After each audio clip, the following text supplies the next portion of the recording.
আসসালামু আলাইকুম রহমতুল্লাহ। কেমন আছেন সবাই? আশা করি আল্লাহর রহমতে সবাই ভালো আছেন, সুস্থ আছেন এবং নিরাপদে আছেন।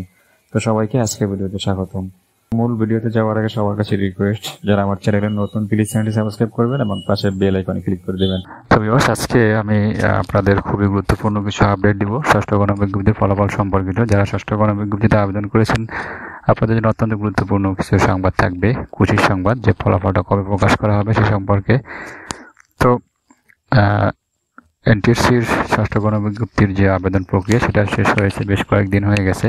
যদি এই সপ্তাহের মধ্যেই ফলাফলটা প্রকাশ করার কথা ছিল, কিন্তু বিশেষ কিছু কারণে ফলাফলটা এই সপ্তাহে প্রকাশ করা সম্ভব হয়নি। তার মধ্যে অন্যতম হচ্ছে যে যাদের নামের কারেকশন ছিল, এরকম প্রার্থী ছিলেন 6,000-এর মতো প্রার্থী আবেদন করেছিলেন, যে যাদের নাম সহ অন্যান্য যে ভুলগুলো ছিল সেগুলো কারেকশনের জন্য দেওয়া হয়েছে। তো এই ভুলগুলো কারেকশনের জন্য দেওয়ার কারণে আর কি কিছুটা লেট হয়েছে, কারণ এই কারেকশনগুলো করতে করতে এনটিএসসি কিছুটা সময় লেগেছে।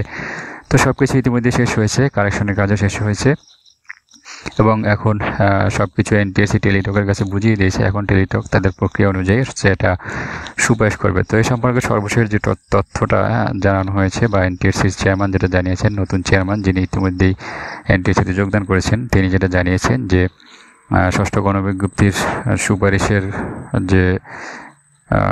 যেটা সুপারিশ আর কি, সেটা আগামী সপ্তাহের মধ্যে হবে, এমনটা তিনি জানিয়েছেন যে আগামী সপ্তাহের মধ্যে ষষ্ঠ গণবিজ্ঞপ্তির সুপারিশ করা হবে। ইতিমধ্যে সমস্ত কিছু কাজ শেষ হয়েছে। এখন টেলিটক তাদের যে প্রক্রিয়াগুলো, সেই প্রক্রিয়াগুলো শেষ করেই তারা ফলাফলটা প্রকাশ করবেন, এমনটা জানিয়েছেন এনটিএসসির চেয়ারম্যান।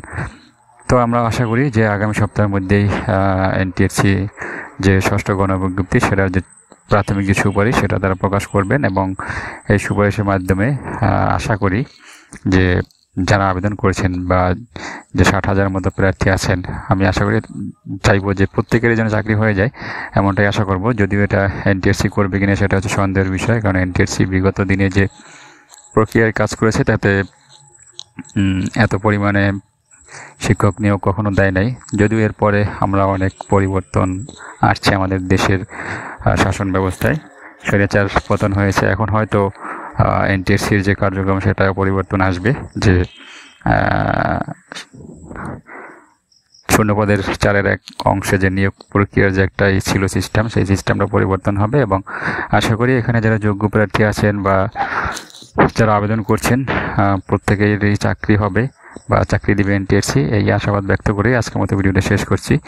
ভিডিও ভালো লাগলে লাইক কমেন্ট শেয়ার করবেন। সবাই ভালো থাকবেন, সুস্থ থাকবেন এবং নিরাপদে থাকবেন, এই প্রত্যাশা। আল্লাহ হাফেজ।